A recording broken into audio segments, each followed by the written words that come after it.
नमस्कार मैत्रिणींनो, जिव्हाळा गृह उद्योगमध्ये आपल्या सर्वांचं स्वागत आहे।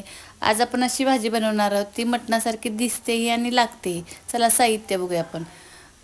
कोथिंबीर, चवीपुरतं मीठ, चटणी, लसूण आणि खोबऱ्याची पेस्ट आणि भाजी। आता ही भाजी आपण पाण्यामध्ये भिजत ठेवूया।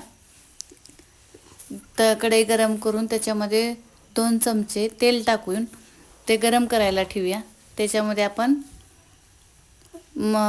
लसूण खोबऱ्याची पेस्ट ॲड करून भाजून घेऊया चांगली।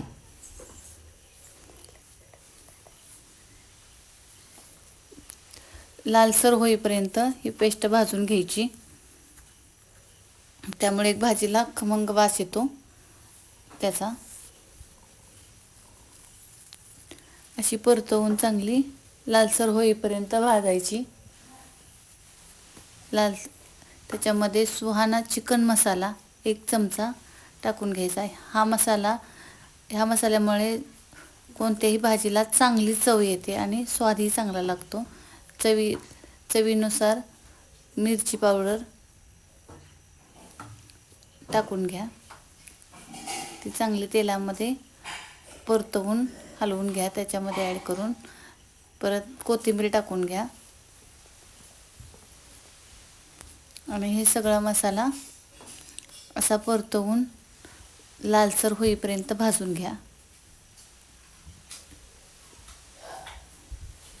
असा पूर्ण लालसर दिसला पाहिजे, त्याचा एक स्वाद येतो। त्यानंतर असा पूर्ण भाजून घेतला की त्याच्यामध्ये आपण सोयाबीनची भाजी ॲड करूया। ती चांगली वाफेवरती एक 5 ते 10 मिनटं वाफवून घ्यायची। पूर्ण मसाला भाजीला लागला पाहिजे अशी ती हलवून वाफेवरती 10 मिनिट ठेवून वाफवून घ्यायची। ती पूर्ण शिजली पाहिजे। ही भाजी गरम पाण्यात टाकून गरम पाण्यात टाकून घ्यायची आणि त्याचे तुकडे बनवून अशी ही भाजी तयार करायची।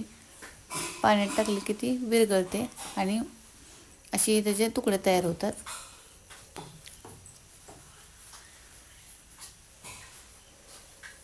असा तिला ब्राऊन कलर येतो। चवीपुरतं आपण मीठ टाकून घेऊया त्याच्यात। चांगल्या प्रकारे हलवून घेऊया, म्हणजे मिठाची चव सगळ्या भाजीला लागेल। अशी 10 मिनटं ही भाजी हलवून घ्यायची सततची, खाली लागली नाही पाहिजे।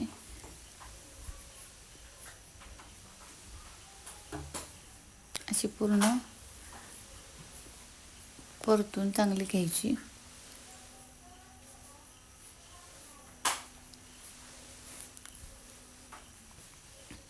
आता ही भाजी तयार झालेली आहे। आता आपण एका भांड्यात त्या भाजीला काढूया। ही भाजी पूर्ण तयार झालेली आहे। आता ही अशी छान आणि मटणासारखी दिसणारी आणि लागणारी ही भाजी सुंदर दिसते बघा। तुम्ही ट्राय करून बघा आणि नक्की बनवा आणि कमेंटमध्ये सांगा की भाजी कशी बनली आहे। नक्की ट्राय करा। चॅनलला सबस्क्राईब करा, लाईक करा आणि बनवलेली भाजीचे आम्हाला कमेंटमध्ये नक्की सांगा की भाजी कशी तयार केली आहे ती।